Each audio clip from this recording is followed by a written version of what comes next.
Good morning everyone. দেখতেই পাচ্ছেন আমি পারেকুড়ি বাস স্টপেজের সামনে যে ব্রিজটা রয়েছে ছোট, সেখানে কিন্তু কাজ অলরেডি শুরু হয়ে গেছে সকাল থেকেই। তাই সকাল সকালই একটু ডিউটি ধরেছি। তো রাস্তা এত যানজট যে এখানে কাজটা কিন্তু করা যায় না। এখানে পোস্টার দিয়েও রেখেছে রোড ক্লোজ, টেক ডিভিশন লেখা রয়েছে, দেখতে পাচ্ছেন।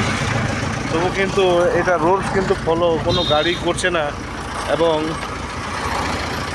আমরা এই যে কত গাড়ি আসছে, আমি যে জিসিবি এখানে একটু কাজ করব, সেই কাজের ধরনটুকু আমার কিন্তু হচ্ছে না। তাই প্রত্যেকটা গাড়ি শুধু যায় আর আসে, কিন্তু এখানের কাজের যে নিয়ম শৃঙ্খলা অনুযায়ী কাজ করব সেটাও কিন্তু হয়ে ওঠে না। অতএব যেটা আমি একটু ভিডিও করছি সেটাও কিন্তু খুব রিস্ক নিয়েই করছি, কারণ দেখতে পাচ্ছেন এটা আমাদের 7 নম্বর জাতীয় সড়ক। তো এই গাড়ি এই রোডের ওপর এত চাপ থাকে যে 7 নম্বর জাতীয় সড়ক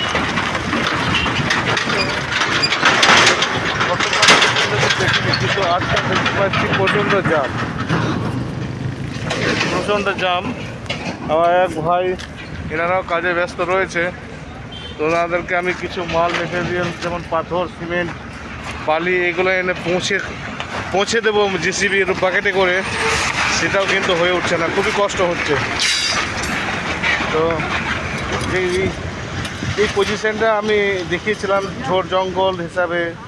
তো সেই পজিশন আজকে পাথর একবার ফিলিং করছেন আমার যত এখানকার রয়েছে দোস্ত দিয়াররা, তো তারা সবই কিন্তু পাথর ফিলিং অলরেডি করে দিয়েছে, কিছু আমি একটু টিপিয়ে দিয়েছি।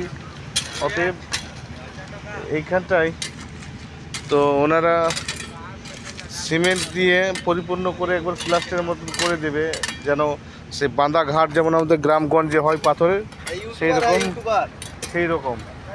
তো তাই এইখানকার পরিস্থিতিটা একটু দেখাচ্ছি কেমন ছিল আর কেমন হয়ে গেছে।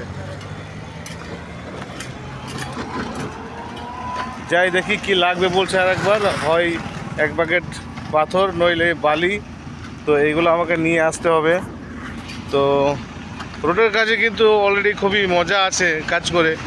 সকাল 7টা 8টার মধ্যে কিন্তু প্রেজেন্ট, এবং 5টা 5:30 হলে কিন্তু ছুটি, কিন্তু কাজ একদম রিল্যাক্সের কাজ। এই যে সিবি আমার এসে আমি চাপো এবং তাদেরকে মেটেরিয়ালসের বালি বা পাথর, সিমেন্ট, আবার কিছু তাদের ঘাটতি পড়েছে সেটা আমাকে আবার দিতে হবে। তাই ভিডিও আর করছি না, এইটাই আমি সকালে গুড মর্নিং জানিয়ে সবাইকে আমি কিন্তু এইটা ব্লগ ভিডিওটা পোস্ট করছি। Thank you all of you.